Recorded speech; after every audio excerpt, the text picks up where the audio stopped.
Drama from day one. This is the league we want to watch. Hey yo, welcome to the Premier League. You already know that we the techiest division that the world's ever seen. From 92 when it bossed on the scene. My goals, my games, football like we had never seen. Man United were the first to win it. Steve Bruce double headers in them final minutes. Ferguson made it clear he never came to play. Ain't nobody wanted more even to this day. Hey, who remembers Arsenal's unbeatable run? I remember. Now I even talking the invincible one. Talking back in 02, back when Rooney came through. He was 16 and he shocked everyone. What's going on, guys? Welcome back to the Football Capital, and this is the final Premier League review show of the season. The season has finally come to an end. We finally know who our top four is. We finally know who got them 2 Champions League spots, and we finally have our relegation teams as well. We'll start off with the relegation battling teams. Now, it wasn't really the final day wasn't really as dramatic as we usually see in the Premier League. I think it kind of, the way it started was the way it finished. But let me tell you something, it was definitely nervy, especially for a United fan. We'll start off with the Watford and Arsenal game. Now, look, Watford needed a win. They haven't been good all season. They did get a couple of victories in the weeks prior to this. But look,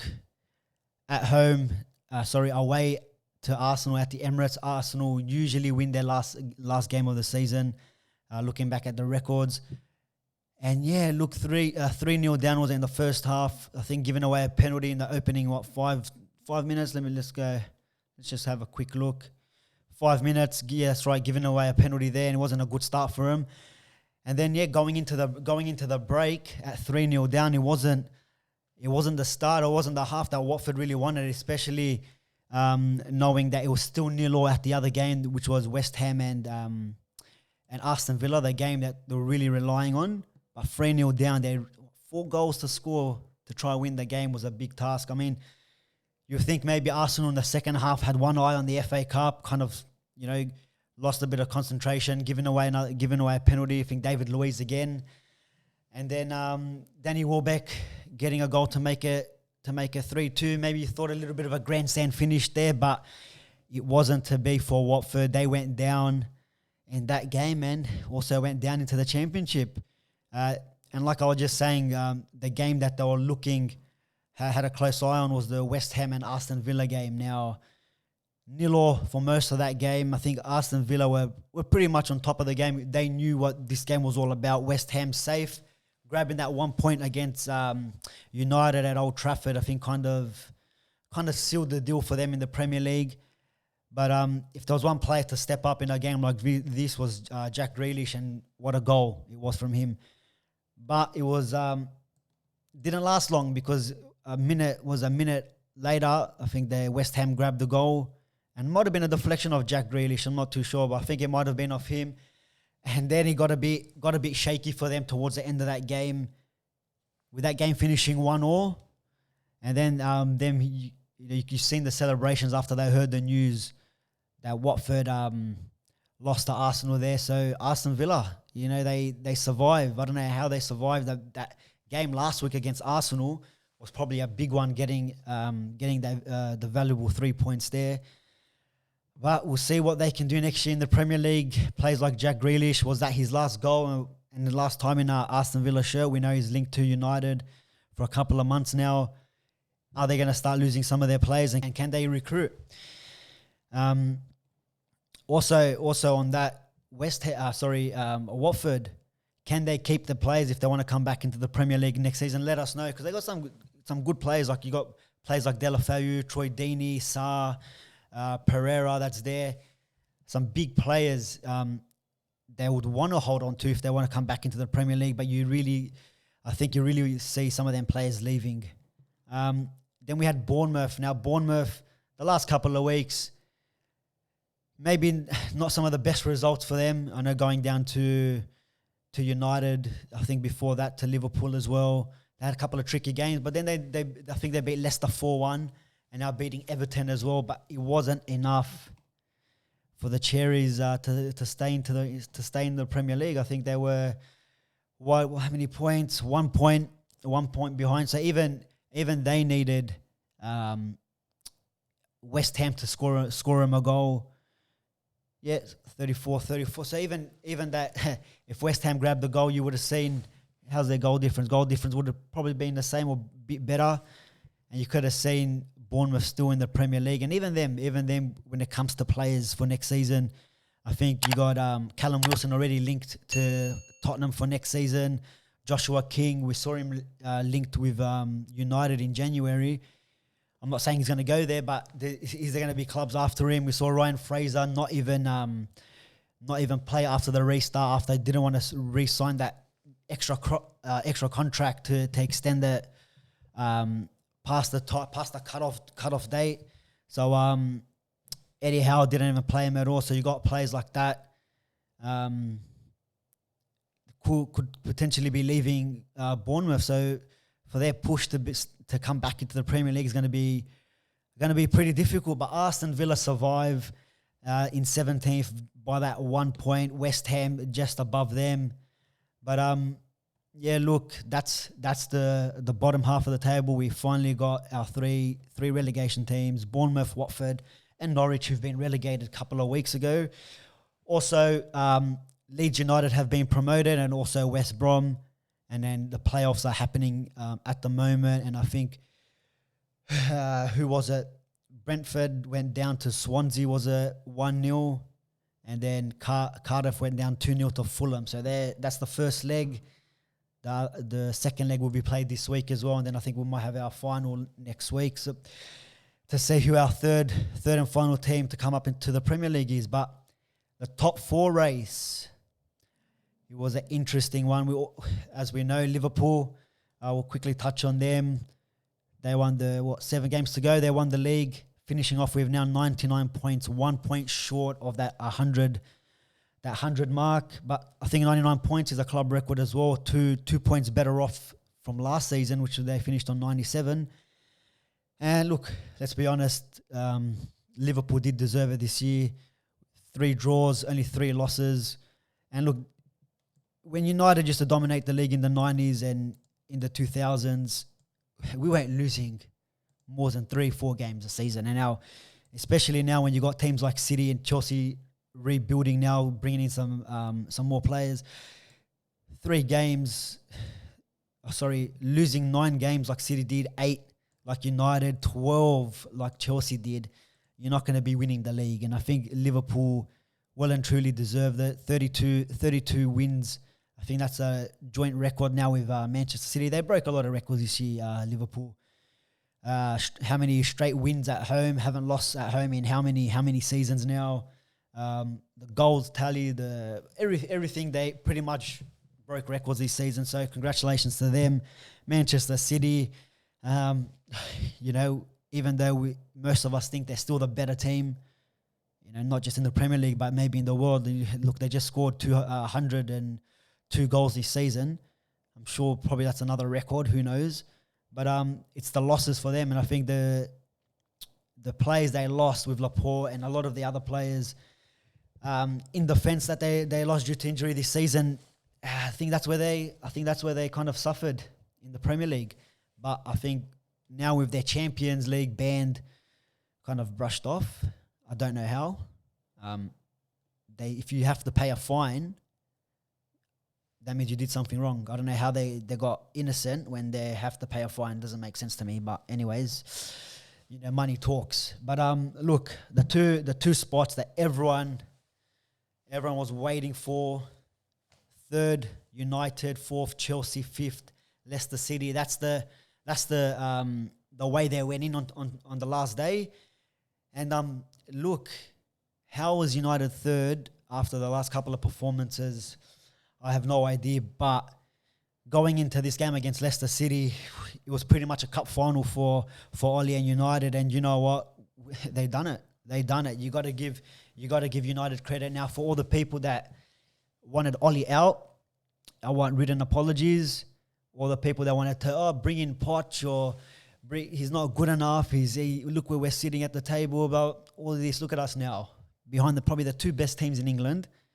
And I know we should be winning the league. Yes, we're Manchester United. We should be winning the league. But the progress that Oli has taken, we're like 14 to 18 points behind Leicester City in third place. And after the restart, to get all them points back, and not only to make top 4, but to leapfrog Leicester and also Chelsea, that everyone has been kissing Frank Lampard's ass this whole season. Oh, with this young squad, and look what they've done with no transfer window. Remember, they're only banned for one transfer window. So they did have time to buy players in January, but they chose not to. But yeah, look, you got to give credit to Ole Gunnar Solskjaer for what he's done to United. Look, he's brought in the players, like I said at the start of the year. All the players that he's brought in, all of his signings have worked. And look what the players he's gotten rid of. Players like Fellaini straight away didn't even give him a week at United when he was there. Got rid of him. Sanchez, Lukaku, the players that he didn't rate, or the players that didn't want to pull up them socks when we really needed them. So they're out the door. Ashley Young, thank God, that was probably the best departure from Manchester United I've ever seen. Thank you for that. Ashley Young has gone as well. And look, the players that he's brought in January, Bruno Fernandes, he's probably been the signing of the season since the restart as well. He's completely changed the squad. He's completely changed the attitude of some of the players as well. He's made players around him look a lot better, like Pogba, even with Rashford, Martial, Greenwood. So you got all these players even stepping up. Oli bringing in Greenwood, and the way he's managed him to come into the squad has been absolutely perfect. But I do understand we need to win trophies. Yes, we didn't make the FA Cup final. It is disappointing. But the one thing we are in now is the Champions League, where United should be. We still can win a trophy with the Europa League in a couple of weeks. Now we've got this rest. And then, maybe rest some of the players as well, some of the first-team players against the next game against Lask. I think put in some of the reserves, put in some of the youth players in, and then slowly bring in the first-team players and use this as a pre-season, because we know there's not going to be long after the Champions League final, Europa League final. I think there's only going to be like 2 or 3 weeks before the season kicks off again. And use that time as a little bit of a pre-season. But look, am I happy of our progress? Yes, 100%. From where we were, even under Moyes, I know everyone might say, but I think, same amount of points that Moyes got, or 2 points more than what Moyes got. But Moyes had the champions. Let's not forget that. Louis van Gaal's football was dreadful. Jose Mourinho, he came second, but I think us coming third now, we're a bit more happier than Jose Mourinho's second spot, because it just looks like the old United that players finally want to play for the club and putting in the performances. Yeah, maybe they haven't been there in the last couple of weeks, maybe a bit of tired legs, but look, at the end of the day, it is what it is with United. We need to be better, and we need to make some new signings as well to close that gap, not only to City but to Liverpool as well. And I don't think we're not going to close 33 points or whatever it might be, but we can bring that down to single digits, and I believe we can if we bring the right players in. But yeah, look, with United, definitely happy that with the progress and the top 4 position there. And written apologies. I'm waiting for you, Ollie Out Brigade, to write them. I'll give you my address. You can send them through. I'll be waiting on them. But yeah, then we had Chelsea. Chelsea had to get the job done, and I really thought that they were gonna beat Wolverhampton. I don't know why Wolverhampton haven't really been the best in the last couple of weeks, especially coming out of the whole quarantine and isolation. They haven't really been themselves. I think they lost to Arsenal as well sometimes in that run. A few draws every now and then. So they kind of dropped off that Champions League race as well. And look, Chelsea got the job done. I think even though it really wasn't a free kick that Chelsea got, Mason Mount puts it away, and then Giroud, the unsung hero, he scores again. Probably one of the best playing Bs in the Premier League. He's been starting the last couple of games, and he's been scoring as well, especially the last FA Cup, the last couple of Premier League games have been getting on the score sheet. So, I don't know, maybe Chelsea should look to keep him for next season instead of getting rid of him, because I think he's still a great player, Oliver Giroud. But yeah, they got the points there, and obviously Leicester City dropping out. Now, Brendan Rodgers has done it again. last time with Liverpool bottling the league, now bottling the top 4. I mean, you're 14 points. I think it was more. I think it was at Christmas. It might have been 18 points or 20 points in front of Manchester United. That's how poor United were. And look, even coming out of the isolation, the quarantine period, Leicester haven't been really themselves. 1 win in the last 5. That's dropped them. They lost to teams like Bournemouth. Got pumped to them. Was it 4-1 to Bournemouth, which really wasn't the best. 3-0 to who was it? Tottenham Hotspur. That draw to City, which they could have got that win, but they didn't. And yeah, look, fifth position for Leicester City. Now they're going into this United game. They knew they needed to win unless Wolverhampton helped them out and grabbed the victory there at Stamford Bridge. It wasn't to be. And look, for the first half, I think I was a bit nervy because they were kind of had the better chances. United were a little bit sloppy. You can see the tired legs with Bruno Pogba giving the ball away. Our defence was a little bit shaky. And I thought, you know what, Leicester City, they're going to grab a goal. And, the few times almost did. I think, was it a flick on from Morgan or Vardy? I can't remember who, off the crossbar. That could have been 1-0 in the first half. Or was it second half, right after the second half? Yeah, it was somewhere around there, off the crossbar. You're thinking, oh, here we go. When United need to win a game, we can't. We've had chances a couple of weeks against Southampton, 96th minute we've conceded, and then against West Ham to at least feel a little bit comfortable in this game. We couldn't do it, and then, you know what? It was nervy, but then, another penalty. You can say what you want about, the VAR and United, 14 penalties, the most in Premier League history. When you get tackled in the box, you get tackled in the box. They went to check it, it's a penalty. Maybe the one against Villa wasn't a penalty, and we all, I think, can agree on that. But, hey, look, when you get him, you got to take him. And Bruno Fernandes does his little hop, skip, and puts it away. Gives me a heart attack, that run up. But, look, he puts it away, 1-0 United. Looked like we were a little bit comfortable in the second half. Maybe not with our front three. Martial looked a bit off. Greenwood was a bit off. Rashford as well. Pogba wasn't the best. Even Fernandes, Bruno Fernandes, when he was walking up even to take that penalty, I thought he was going to miss because he just looked so drained. I don't know. It could have been from this game, the last couple of weeks. Just a lot of football, games that were happening in the last couple of weeks has to taken some sort of effect on him. But he puts it away, and then Jesse Lingard. My boy Jesse Lingard could even be his final goal for Manchester United. Makes it 2-0. Look, Schmeichel, too long on the ball, tried to clear it. Jesse Lingard, that's what he does the best. He's Jesse Lingard on the press. Probably one of the best players at United doing that.